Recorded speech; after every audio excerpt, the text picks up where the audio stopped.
Mateo 16, 18. Evangelio según San Mateo, capítulo 16, verso 18. Amén. ¿Lo tienen? Dice así la palabra del Señor. Y yo también te digo, tú eres Pedro, y sobre esta roca edificaré mi iglesia, y las puertas del Hades no prevalecerán contra ella. Amén. Gloria a Dios. En realidad me interesaba la segunda parte del texto para que podamos hablar un poco acerca de la iglesia. La primera parte dice, y yo también te digo que tú eres Pedro, le dice el Señor al discípulo, y sobre esta roca edificaré mi iglesia. Dos palabras para, si alguno queda con alguna duda. La roca no era Pedro, sino la confesión de Pedro. Pedro había confesado que el Señor era el Hijo de Dios, ¿no?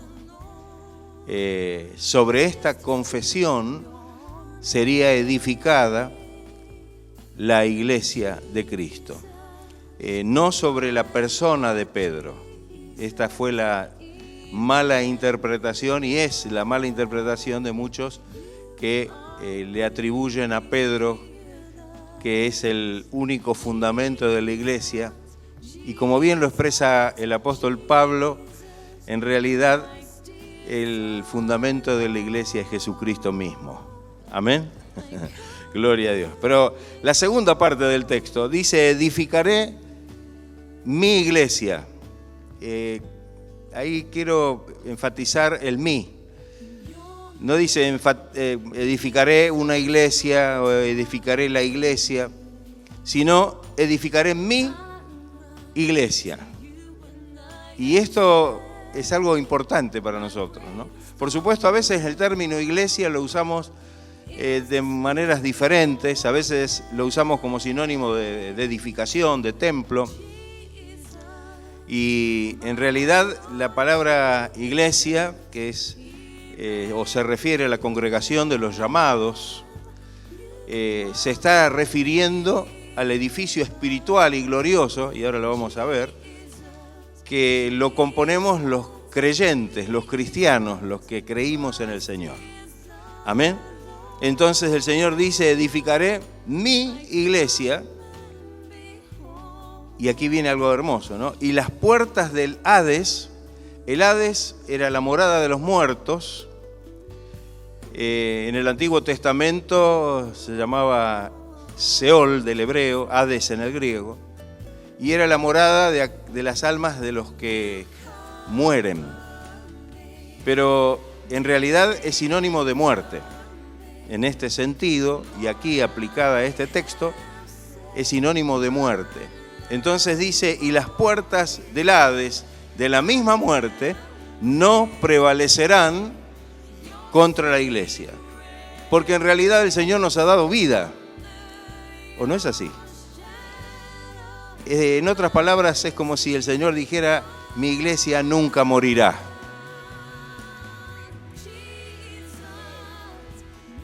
¿Qué dice usted a eso?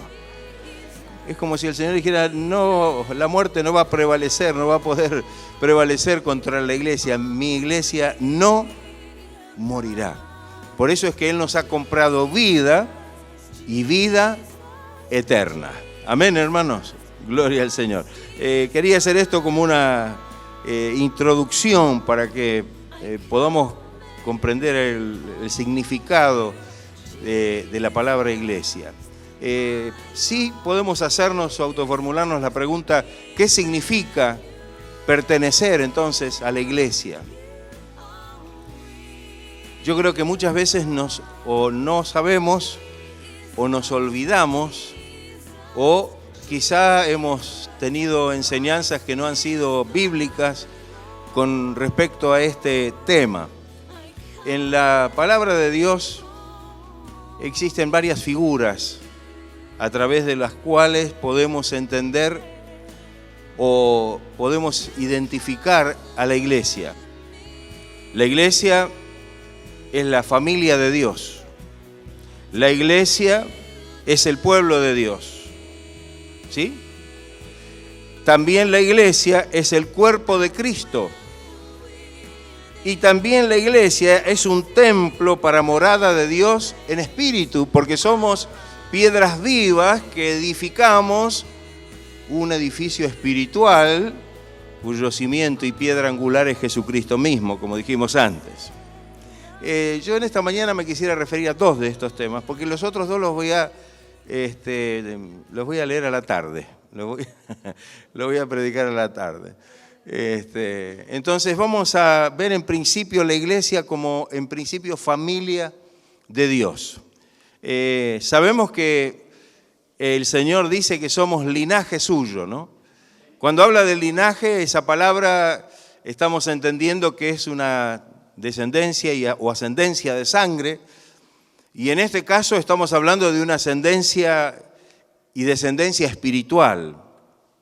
Somos linaje de Dios. Allí cuando en la primera carta del apóstol Pedro, el apóstol dice, más ustedes, más vosotros sois linaje escogido, realmente nos está dando una visión realmente maravillosa del lugar que el Señor nos da. Cuando Cristo, o podemos recordar las palabras del profeta Isaías en relación con la obra redentora de Cristo, me refiero al capítulo 53 del libro del profeta Isaías, hay un lugar donde dice, verá linaje.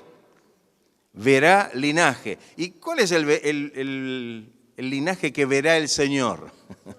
Son los salvos, son los redimidos por medio de la sangre de Cristo, son los redimidos por medio de la obra redentora de Cristo allí en la cruz del Calvario. Somos linaje suyo y esto es algo maravilloso. Por supuesto, esto está muy ligado al hecho de que el Señor nos ha hecho hijos suyos. Nos ha hecho hijos suyos. Cuando hablamos de que Él nos ha hecho sus hijos, hay dos formas que tenemos bien claras en la Biblia, y una de ellas habla de adopción. Nos ha adoptado como sus hijos. Quisiera que leamos por un momento en la carta a los Romanos, en el capítulo 8, versículos 15 y 16. Dice así, si no le cuesta buscarlo, escúchelo. Dice, pues no habéis recibido el espíritu de esclavitud para estar otra vez en temor, sino que habéis recibido el espíritu ¿de qué? De adopción, por el cual clamamos, Abba Padre. Abba Padre. El Espíritu mismo da testimonio a nuestro espíritu, ¿de qué? De que somos hijos de Dios. Después sigue diciendo que si somos hijos también somos herederos de Dios, coherederos con Cristo. Algo hermoso. Pero fíjese que hay una certificación a través de la palabra de que el Señor nos ha dado el espíritu de adopción. Y allí cuando hablamos del espíritu de adopción es que el Señor nos ha cambiado. Estábamos en el mundo y ahora un cambio de posición. Y ahora el Señor nos ha traído a su familia. Amén. Como alguien que ha sido adoptado, estaba fuera del núcleo de la familia y en un momento es integrante del núcleo de la familia. Y así de esa manera, a través de la obra de Cristo y a través de la obra del Espíritu Santo, somos nosotros incluidos dentro de la familia de Dios. Pero hay otra mención en la Biblia que es mucho más profunda inclusive que esta. Y es en el Evangelio de Juan, San Juan, capítulo 1. San Juan capítulo 1, versículos 12 y 13.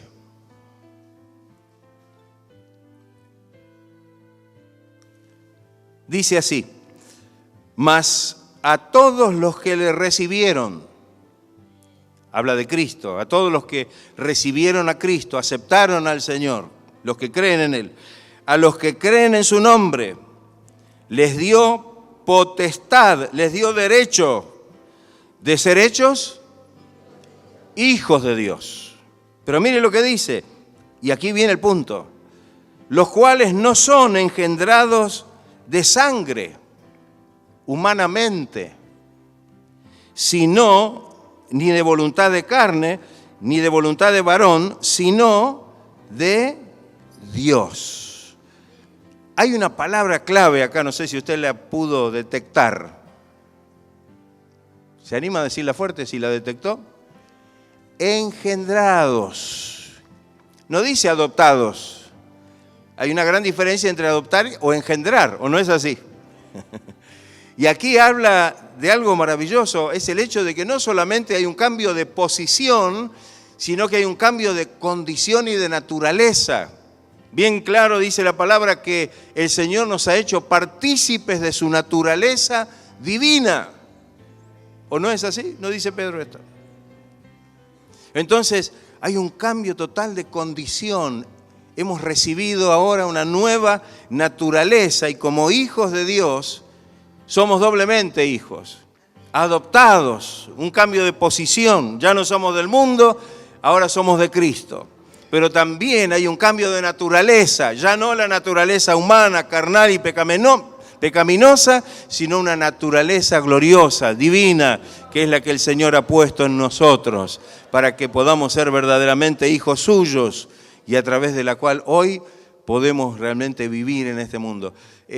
Por eso se justifica el hecho de que Dios ha creado, dice, un hombre espiritual, una vida espiritual en nosotros, creada por Dios en la justicia y en la santidad de la verdad.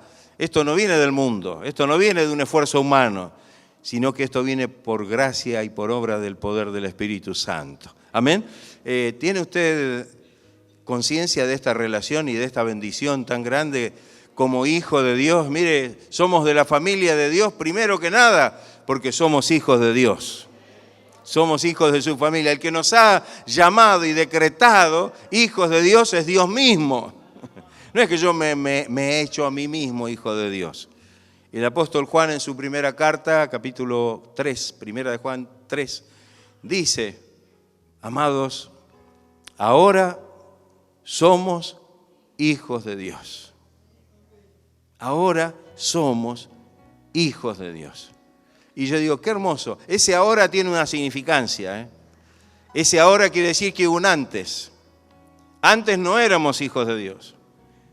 Ahora somos hijos de Dios. ¿Y qué ahora qué? ¿Qué significa el ahora? Ahora que estoy en Cristo. Ahora que he sido alcanzado por la gracia de Dios y ahora que pertenezco a la familia de Dios, realmente ahora soy un hijo de Dios. Antes no era un hijo de Dios. Amén, hermano. Usted le pregunta a veces a una persona en el mundo si es hijo de Dios, le dice, sí, no voy a ser un animal.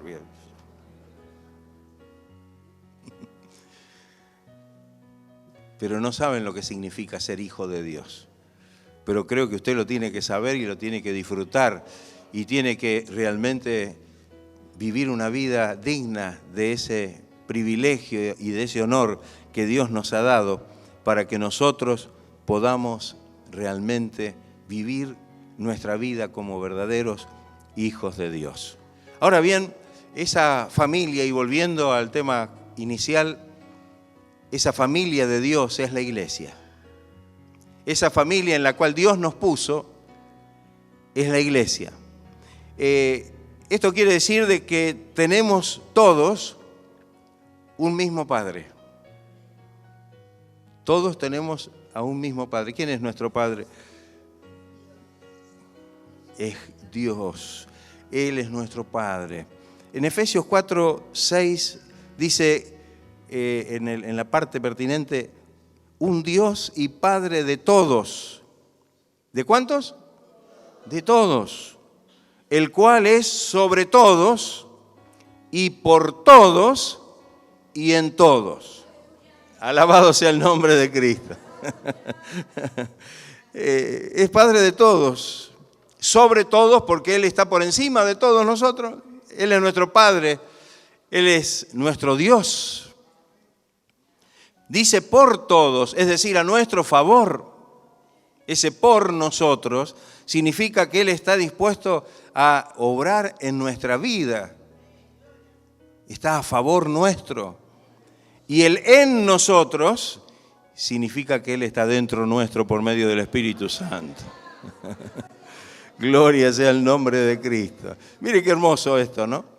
Esta fue la promesa. Si ustedes leen el Evangelio de Juan, capítulo 16, ya en el 14 se empieza a gestar la promesa y en el capítulo 16 habla bien claro acerca de que en realidad el Espíritu Santo sería enviado a hacer morada en el interior de la persona, pero Jesucristo dijo también, hablando de Él y del Padre, nosotros también vendremos y haremos morada. Yo digo, qué hermoso esto. Esto se basa en un concepto trinitario que lo debemos tener muy firme, no importa lo que digan otros. Dios Padre, Dios Hijo y Dios Espíritu Santo. ¿Puedo tener al Padre y no al Hijo? ¿Puedo tener al Hijo y no al Padre? ¿Puedo tener al Espíritu y no al Padre? ¿O no al Hijo? No se pueden dividir, no son divisibles.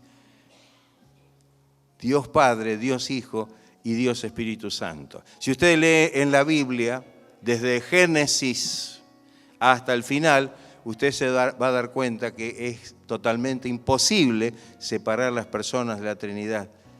Es imposible. Donde está el Padre, está el Hijo y el Espíritu. Donde está el Hijo, está el Padre y el Espíritu. Y donde está el Espíritu, está el Padre y el Hijo. Alabado sea el nombre de Cristo. ¿Usted cree que está aquí esta divina Trinidad? Esta plenitud de la deidad, ¿usted cree que está aquí en esta mañana? Alabado. Gloria a tu nombre, Señor. Bendice, Señor, a tu pueblo y obra con poder en cada vida. Gloria sea el nombre del Señor. Gracias, Señor. Tenemos un mismo Padre. Otra de las cosas que son interesantes es que a través de la Biblia somos llamados, y ahora en función de la obra de Cristo, somos llamados hermanos de Cristo. Es decir, que el Señor nos tiene o nos ha llamado hermanos. Hay un texto muy conocido, lo voy a leer, si no lo quieren buscar porque les distrae, lo voy a leer. Hebreos 2, 11 y 17. Dice, porque el que santifica y los que son santificados de uno son todos. ¿Quién será ese uno? Amén. Por lo cual no se avergüenza de llamarlos hermanos. No se avergüenza el Señor de llamarnos hermanos. Por lo cual debía ser en todo semejante a sus hermanos, dice el texto. Por lo cual debía ser en todo, habla de la humanidad de Cristo, habla de la encarnación de Cristo, por lo cual debía ser en todo semejante a sus hermanos. ¿Quiénes son sus hermanos? Nosotros. Para venir a ser misericordioso y fiel sumo sacerdote en lo que a Dios se refiere, para expiar los pecados del pueblo. Qué hermoso esto, ¿no? Qué privilegio tan hermoso, tan grande, que podamos realmente escuchar estas palabras. El Señor se hizo como un hermano nuestro al asumir nuestra humanidad, al tomar nuestra forma, al descender del cielo y al dejar su gloria, se hizo como uno de nosotros y dice aquí que no se avergüenza de haberse, podemos decir, de haberse humillado y haberse rebajado a ser uno como nosotros, y nos menciona aún como hermanos. Aquí en estos textos 2 veces se menciona este hecho. Pero no solamente somos llamados hermanos de Cristo, sino también que dentro del concepto de la iglesia y de la familia de Dios somos llamados hermanos en Cristo. ¿Sí? Hermanos en Cristo. En Romanos 8:29 Dice, porque a los que antes conoció también los predestinó para que fuesen hechos conforme a la imagen de su Hijo, para que Él sea el primogénito, el primero, aquí vuelve a hacer una mención, entre muchos hermanos. ¿Quiénes son los muchos hermanos? Nosotros. Él es el primogénito en este orden divino. Él es el primogénito entre muchos hermanos.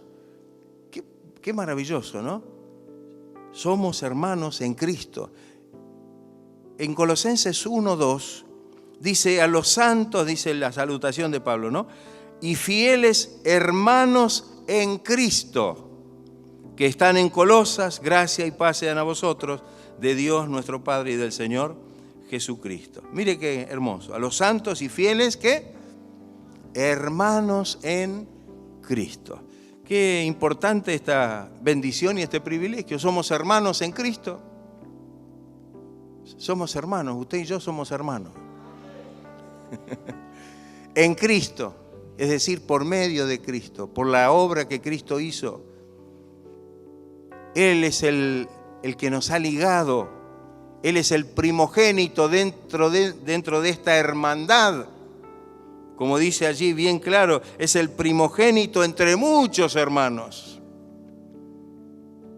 El primero. Pero nosotros hoy disfrutamos esa bendición. ¿Y qué debemos hacer en este ámbito de hermandad? Amarnos los unos a los otros como Él nos amó a nosotros. Somos hermanos en Cristo. Somos hermanos en Cristo, hermanos en la fe. Esa es la comunidad dentro de la familia de Dios, que es la iglesia. Tenemos una relación de comunión e identidad. En 1 Juan 1:3 dice, y lo que hemos visto y oído, esto os anunciamos, para que también vosotros tengáis comunión con nosotros. Y nuestra comunión, nuestra común unión, verdaderamente es con el Padre y con su Hijo Jesucristo. Mire, tenemos la común unión entre nosotros, pero también con el Padre y con el Hijo. ¿Qué es la comunión? No es amiguismo. No es el identificarnos y bueno, tenemos cierta relación de empatía. No, habla aquí y aquí en este concepto de comunión, de koinonía, la palabra que se utiliza en el griego, es una relación de comunión íntima y espiritual que no solamente es entre nosotros, sino que involucra al Padre e involucra al Hijo.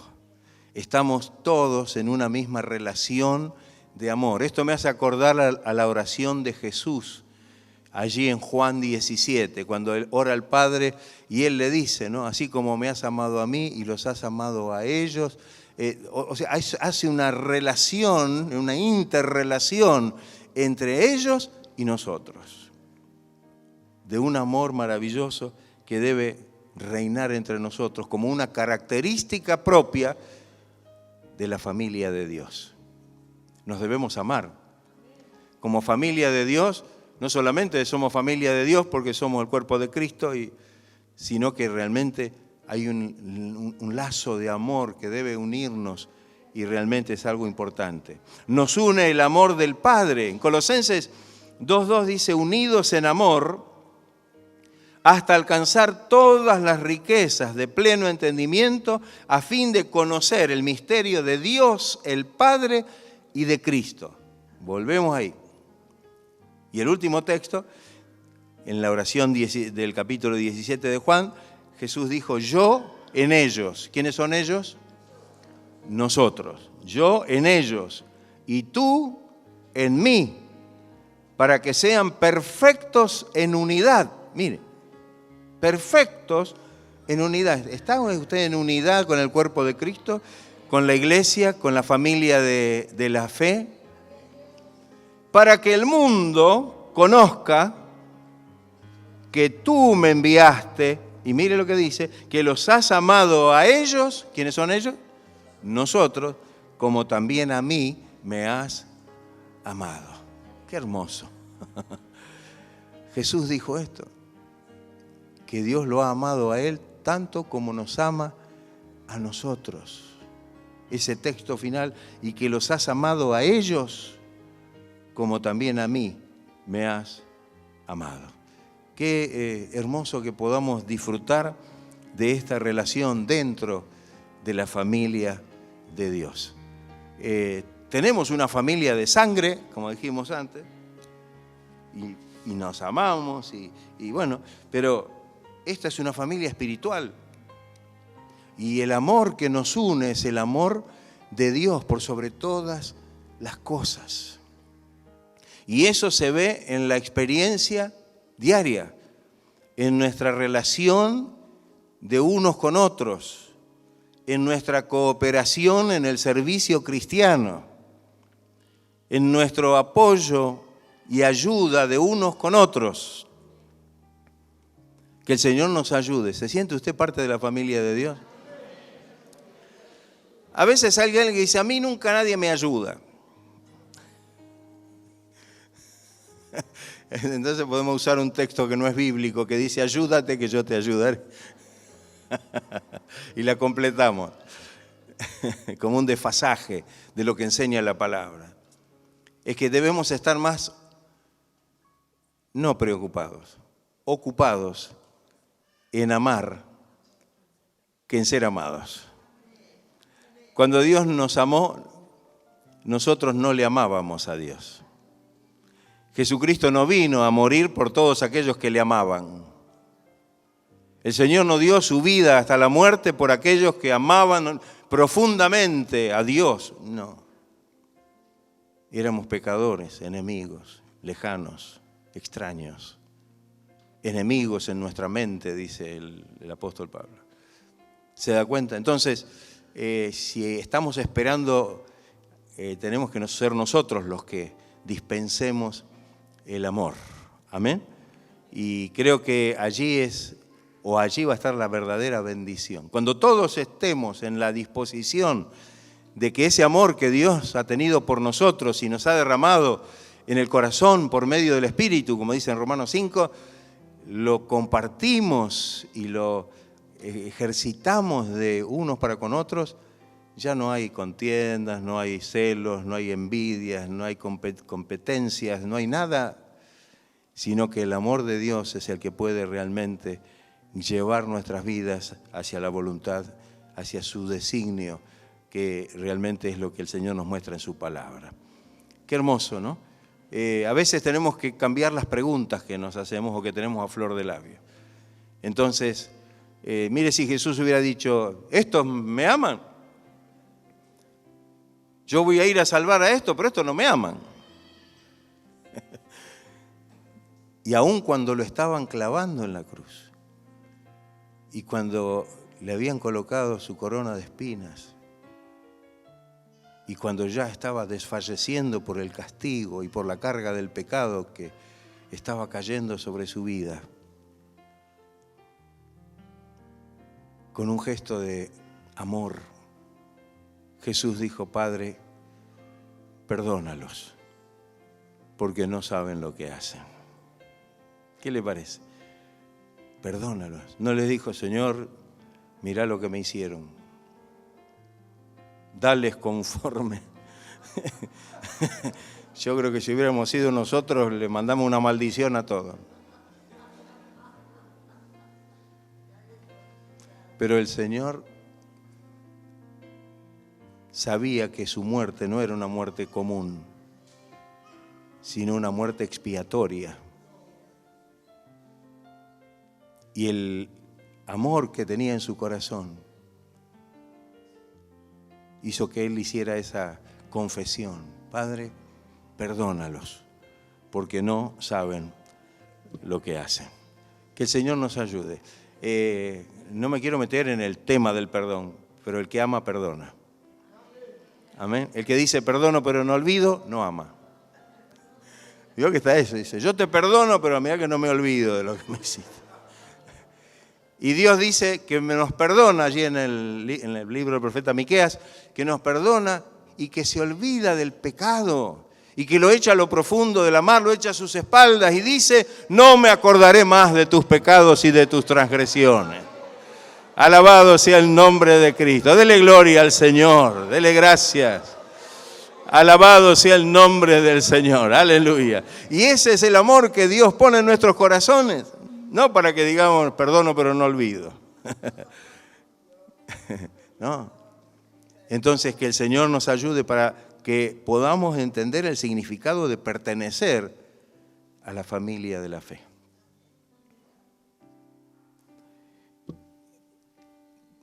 El segundo punto al cual me quiero referir es que somos la iglesia, el pueblo de Dios. Somos el pueblo de Dios. Tomando nuevamente lo que dice el apóstol Pedro en su primera carta, capítulo 2, verso 9, dice, mas vosotros sois pueblo adquirido. Pueblo adquirido por Dios. Esa palabra adquirido quiere decir comprado, amén, que ha tenido un costo. En 1 de Pedro 1:18, dice, sabiendo, y este texto lo conocen porque lo leemos mucho a veces en la Santa Cena, sabiendo que fuiste rescatados quiere decir redimidos, comprados a precio, amén, de vuestra vana manera de vivir en el mundo, la cual recibiste de vuestros padres, la herencia mundana, no con cosas corruptibles. Hemos sido redimidos, hemos sido comprados, hemos sido adquiridos por Dios. No con cosas corruptibles como oro o plata, ni dólares tampoco,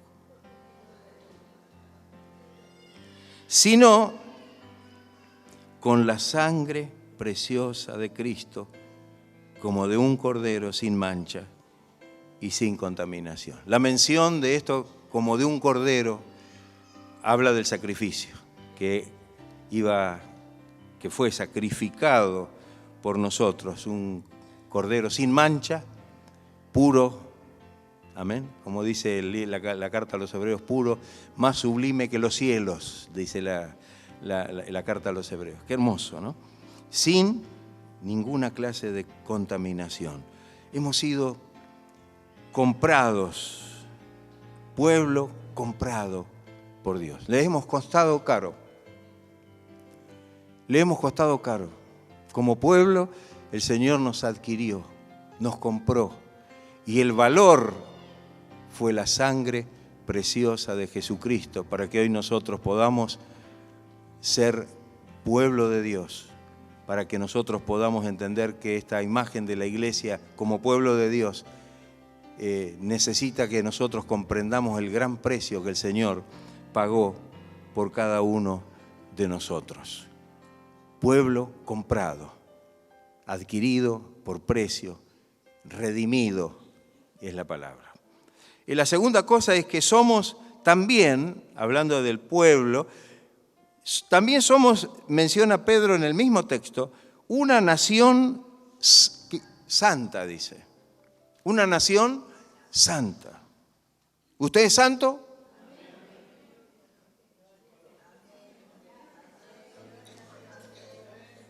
Gloria a Dios. Es bueno eso, ¿eh? Es santo, gloria a Dios. Mire, mas vosotros sois linaje escogido, ya lo dijimos antes, real sacerdocio, lo vamos a ver después, nación santa, santa. La palabra santo significa separado, apartado. Ahora, ¿separado o apartado de qué? Del mundo. Pero no es solamente, ese es un lado del contenido, digamos, cómo interpretar la palabra santo. No solamente es separado del mundo, sino también consagrado o dedicado para Dios. La persona que es santificada no solamente es separada del mundo, sino que ahora que ha sido separado del mundo, por eso el significado de iglesia es la congregación de los llamados, segregados del mundo. El mundo no nos quiere, nos segrega, y el Señor nos congrega. El mundo nos segrega y el Señor nos congrega. Amén. Separados del mundo y consagrados para la gloria y para la honra del Señor. Qué maravilloso. ¿Es usted un santo? Me dijo que sí. ¿Usted está consagrado para el Señor?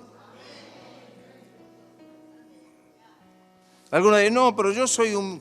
Ya lo digo siempre esto, ya me van a decir, usted dice siempre lo mismo. Bueno, me estoy poniendo viejo. Yo soy un creyente laico. Quizá la consagración es para los que tienen ministerios y los que tienen... No. La consagración es para todos. Todos necesitamos dedicarnos al Señor, consagrar nuestra vida para la gloria de Dios. En la carta a los Romanos, no lo vamos a leer, hago una mención.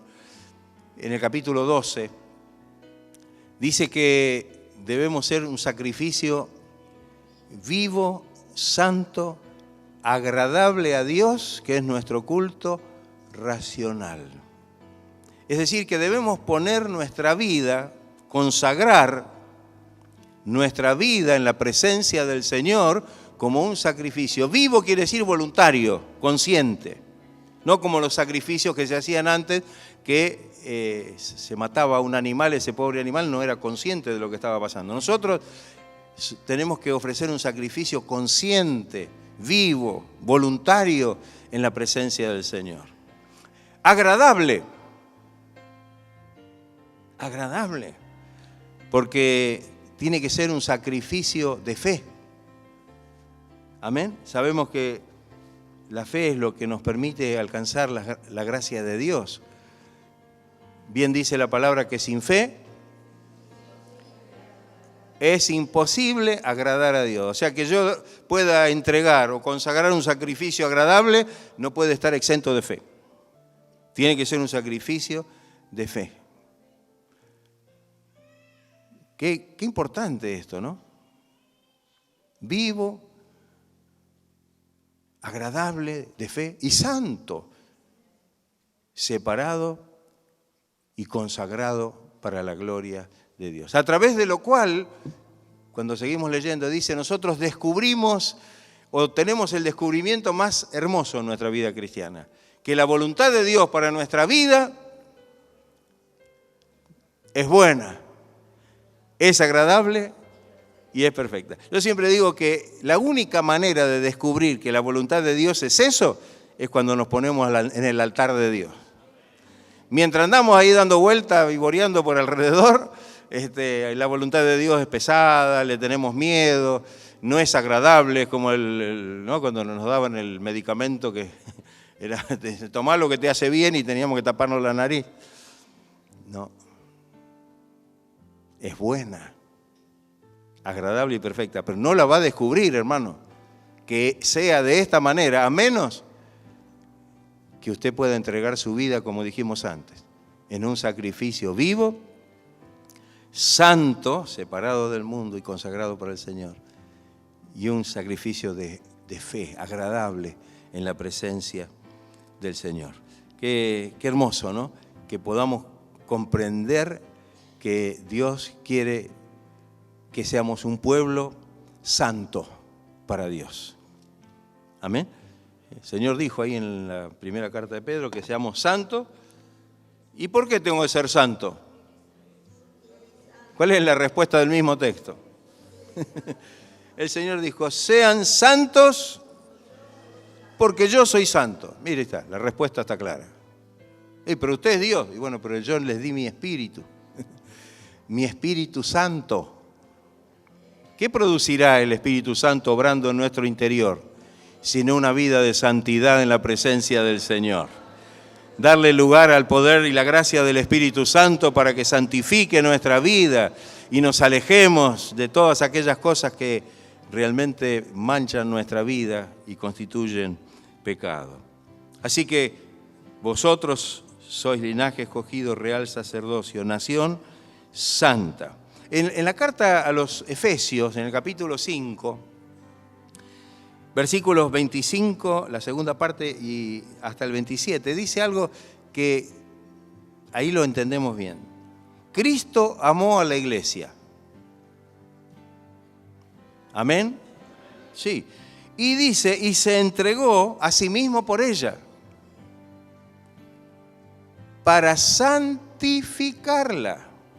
O sea que Cristo se entregó para santificar a la iglesia. La iglesia tiene que ser, no, dígalo, santa. Algunos dicen, no, podemos vivir como queramos, total, el Señor es bueno. Sin santidad, nadie verá al Señor. ¿Usted cree en la palabra de Dios? ¿Cree lo que dice la palabra del Señor? Dice que el Señor entonces se entregó a sí mismo por ella, por la iglesia, para santificarla, para hacerla santa, habiéndola purificado en el lavamiento del agua por la palabra. ¿Se acuerdan cuando Jesús ahí en el capítulo 15 de Juan le dice a los discípulos, ya vosotros estáis limpios por la palabra que os he hablado? Habían recibido la palabra. La palabra es como agua que limpia, ¿no? Si bien es alimento y es como el martillo que quiebra la roca, pero es agua que limpia, que purifica, que santifica. Y dice, a fin de presentársela a sí mismo, una iglesia gloriosa. Fíjese las características de esta iglesia, que es esta iglesia y es la iglesia de Cristo. Que no tuviese mancha ni arruga.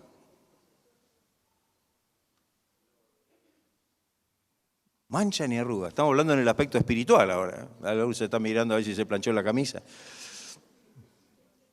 Mancha ni arruga, ni cosa semejante, sino que fuese, ¿qué?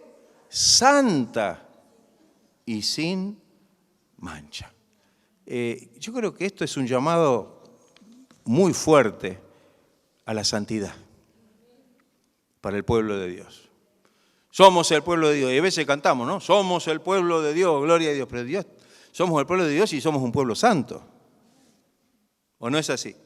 Podemos gritar y podemos cantar todo lo que queremos, pero si no vivimos en santidad, esa no deja de ser solamente una exclamación, una cosa que puede ser vacía, es decir, carente de significado. Que el Señor nos ayude. Busquemos la santidad. Busquemos la santidad. Dios quiere y viene a buscar, Jesucristo viene a buscar una iglesia, una novia, una comprometida o prometida, santa, sin mancha, sin arruga. No nos dejemos engañar por los que dicen otra cosa. La palabra dice, es muy claro en esto. Entonces, santifiquemos nuestra vida. En los últimos tiempos, cuando leemos en Apocalipsis, dice que el que es justo, justifique, sea justo todavía. Y el que sea santo, santifíquese todavía. Tiene que ser santo. Y el que es injusto, que siga injusto. Si no quiere recibir al Señor, que quede injusto. Pero nosotros somos del Señor. Y que podamos realmente gozar de esta bendición que el Señor nos ha dado. Gloria a Dios. Ya terminamos. Tenemos un sentido de pertenencia. Tenemos que tener, como pueblo de Dios, un sentido de pertenencia. Juan 17, 14 al 16 dice, yo les he dado tu palabra. Y el mundo los aplaudió. Ah, no. No los aplaudió. Los aborreció. Porque no son del mundo, Pero mire lo que dice, como tampoco yo soy del mundo, dijo Jesús. Y sigue, no te ruego que los quites del mundo, sino que los guardes del mal. Y vuelve a decir lo mismo, repite, no son del mundo, como tampoco yo soy del mundo. ¿Usted pertenece a Cristo? Hay un himno muy lindo que dice, no puede el mundo ser mi hogar. En gloria tengo mi mansión. No puede el mundo ser mi hogar. Ahí está, un sentido de pertenencia. Somos del Señor. No somos del mundo. No le pertenecemos al mundo. No pertenezco al mundo. Hay un coro muy lindo que cantamos que dice, pertenezco a ti, Señor Jesús. Pertenezco al Señor. Hay otro que dice también, ahora soy de Cristo. Pertenecemos al Señor. El ser pueblo de Dios es pertenecer al Señor. Ya no somos más del mundo. Estamos en el mundo. Y estaremos hasta cuando el Señor quiera que estemos. Pero no somos del mundo, sino que ahora realmente somos del Señor. Somos del Señor. Tenemos una ciudad permanente en los cielos. ¿Sabía eso usted? Ahora, si yo le pregunto de ciudadano, ¿de dónde es usted? Me va a decir, de Olivo, de cualquier otra localidad. Bueno, esto acá en la tierra. Pero ¿sabe que tenemos una ciudadanía eterna en los cielos? La palabra de Dios nos lo dice. Ahí en Hebreos 12, 22 y 23 dice, os habéis acercado al monte de Sión, a la ciudad del Dios vivo. ¿Cuál es la ciudad del Dios vivo? ¿Tendremos que ir todos corriendo a Jerusalén? Acá. La Jerusalén celestial, dice, para que no haya errores. La Jerusalén celestial. Si alguno quiere ir, nadie dice nada, dice amén. ¿Quiere ir usted? ¿Quiere usted morar en la Jerusalén celestial? Amén, gloria a Dios. A la compañía de muchos millares de ángeles, la congregación de los primogénitos que están inscritos en los cielos. A Dios, el juez de todos, a los espíritus de los justos, hechos perfectos. Amén. Tenemos una ciudad, una ciudadanía celestial, de donde esperamos también al Salvador. Y vivimos aquí en la tierra de esa manera. En lo que respecta a la iglesia, somos, como dice en la carta a los Efesios, capítulo 2, verso 19, somos conciudadanos de los santos. ¿Qué le parece? Somos conciudadanos con todos nuestros hermanos de este reino celestial que el Señor nos ha dado. Qué importante para nosotros entonces que podamos verdaderamente darle gracias a Dios por esta bendición tan grande. Y cuando hablamos de la iglesia y cuando decimos que pertenecemos a la iglesia, podamos comprender el significado profundo que tiene poder realmente ser parte de esta iglesia.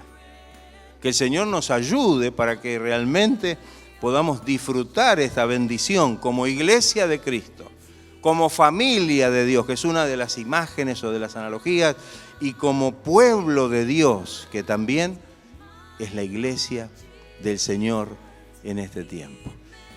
Que el Señor nos ayude para que esa sea nuestra vida aquí sobre la tierra. Ya no pertenezco al mundo, ya no soy del mundo. Estoy en el mundo, pero ahora soy de Cristo. Y me estoy mudando. Dice que debemos hacer tesoros en el cielo, ¿no? Tenemos que estar mudándonos. El Señor nos ha preparado un lugar. Y nos dijo con mucha claridad, le dijo a los discípulos que no se turbara el corazón de ellos, que así como habían creído en Dios, creyeran en Él. Voy pues a preparar lugar para vosotros. para que donde yo estoy, ustedes también estén. Nosotros también estemos. Aleluya.